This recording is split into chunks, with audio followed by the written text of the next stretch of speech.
Assalomu alaykum aziz hamyurtlar. Moskvadan Toshkentga, Toshkentdan Moskvaga navbatdagi reysimiz ketish arafasida. Kimdan kim Toshkent shahridan prямой Moskvaga metro Kotelniki, metro Sholkovskiyga ketmoqchi bo'lsa, shunday davlat tomonidan qo'yilgan reysli avtobuslarda sizlarga xizmat ko'rsatmoqdamiz. Fevral oyining oxiri, ya'ni 23 yoki 24 fevraldan to'g'ridan-to'g'ri Yangi yil Sankt-Peterburg shahrining metro Obvodniy kanaliga avtobuslar to'g'ridan-to'g'ri qo'yiladi. Dushanba hamda juma kunlari reyslar o'z vaqtida kechki soat 19:00 da qo'yilish arafasida. Kimdan kim ketmoqchi bo'lsa, Sankt-Peterburg shahriga fevral oyining oxiridan mart oyidan o'sha bemalol Peter shahriga ketsanglar bo'ladi.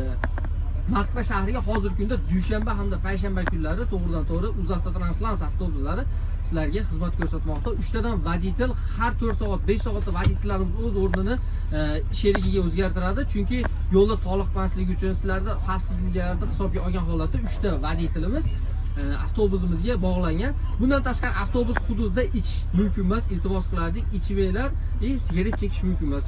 Har 6 soat, 8 soatda sanchas bo'ladi. O'zini maxsus joylari bor. Azizlar, shuni esdan tutinglar, maxsus joylarga to'xtatiladi xolos. Bo'lar bo'lmasga to'xtatib, shoferda ham o'zingizlarda ham asabiylarni tuzinglar. Dokumentga kerak bo'ladigan bo'lsa, faqatgina qizil pasportimiz kerak bo'ladi xolos. Boshqa hech qanaqa dokument sizlardan talab qilinmaydi.